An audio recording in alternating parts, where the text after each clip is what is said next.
بسم اللہ الرحمن الرحیم۔ السلام علیکم۔ وزیر اعظم عمران خان 2 روزہ دورے پر روس پہنچے۔ یہ کسی پاکستانی وزیر اعظم کا 23 سال بعد سرکاری دورہ ہے۔ روس اور پاکستان کے خارجہ تعلقات سرد و گرم مراحل سے گزرتے رہے ہیں اور اس میں کوئی استحکام اور تسلسل یہ برقرار نہیں رہ سکا۔ قیام پاکستان کے فوراً بعد پاکستان کی سول ملیٹری اسٹیبلشمنٹ اس نے جو پاکستان کے لیے خارجہ پالیسی تشکیل دی،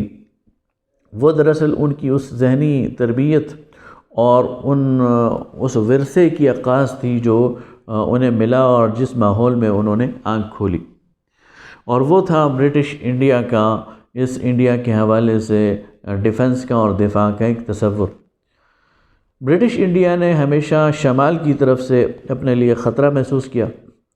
اور اس خطرے سے نمٹنے کے لیے انہوں نے راولپنڈی کو اپنا فوجی ہیڈ کوارٹر بنایا، اور اسی خطرے کے وقت تیزی اور سرعت سے جواب دینے کے لیے شمال کو انہوں نے ایک طرف لنڈی کوتل اور دوسری طرف چمن تک ریلوے لائن کو بچھایا۔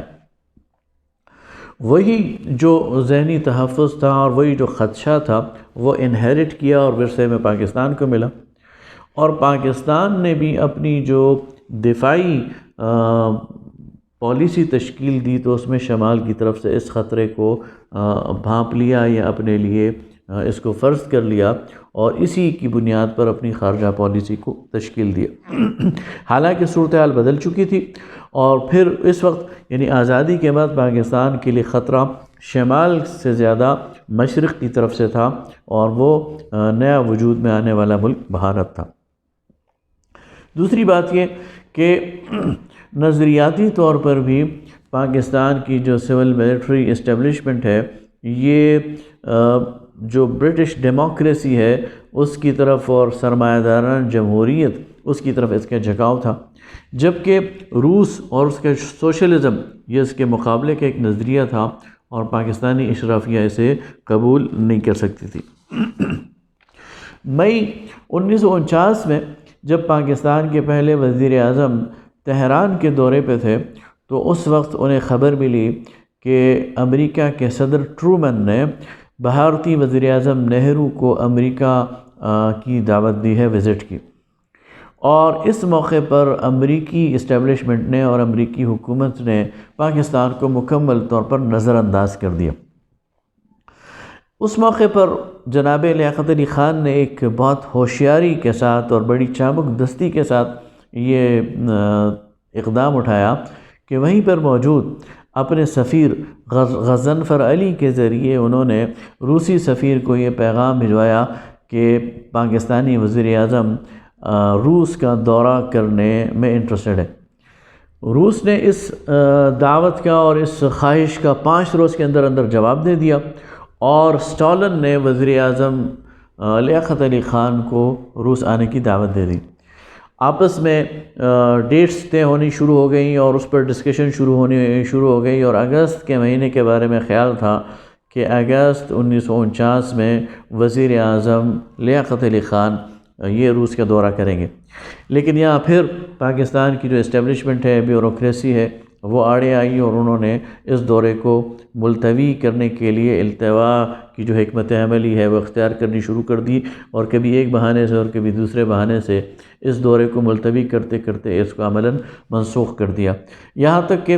مئی 1950 میں پھر وزیر اعظم لیاقت علی خان نے 22 روزہ امریکہ کا دورہ کیا، اور اس طرح پاکستان نے یہ پہلا اشارہ دیا کہ روس کے مقابلے میں وہ امریکہ سے تعلقات استوار کرنا چاہتا ہے۔ 1958 میں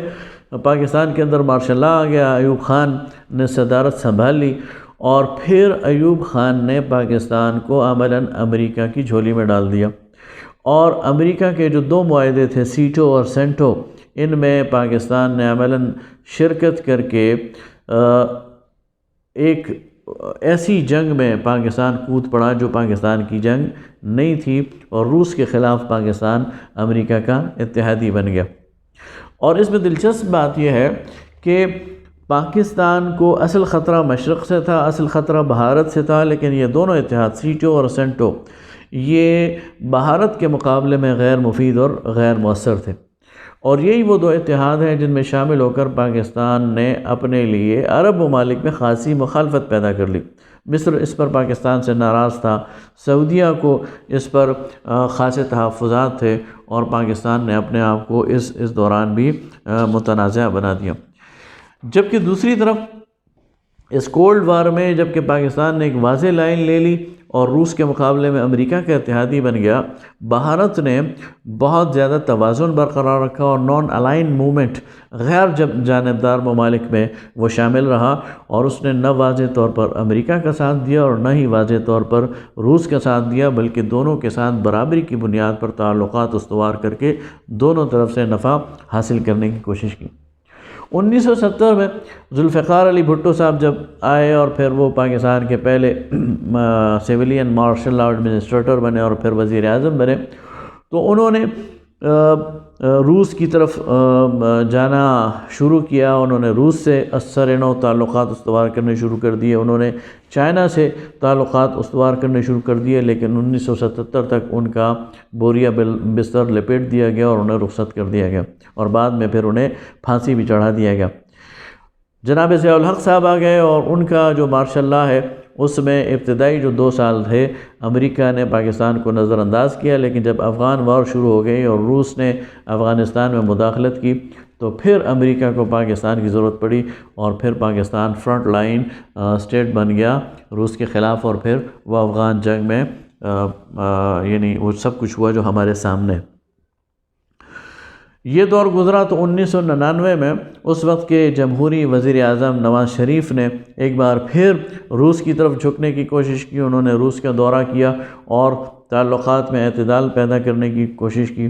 تو اسی سال اکتوبر میں ان کو بھی رخصت کر دیا گیا، اور پرویز مشرف صاحب تشریف لے آئے، اور ایک دفعہ پھر پاکستان وہ وار آن ٹیرر میں امریکی فرنٹ لائن اتحادی بن گیا۔ ایک بار پھر عمران خان صاحب وہ جا چکے ہیں ماسکو میں، اور وہاں کے جو صدر ہیں پوٹن، ان کے ساتھ وہ موجود ہیں اور ان کے ساتھ ملاقات کریں گے، اور مختلف یعنی مواقع پر ان سے بات چیت کریں گے، مختلف ایشوز پر ان سے بات چیت کریں گے۔ اور یہ موقع ایسا ہے کہ اس وقت روس اور ویسٹ کے اندر ایک نئی کولڈ وار چھڑ چکی ہے، اور روس اور یوکرائن کے اندر عملاً ایک گرم جنگ وہ شروع ہو چکی ہے، اور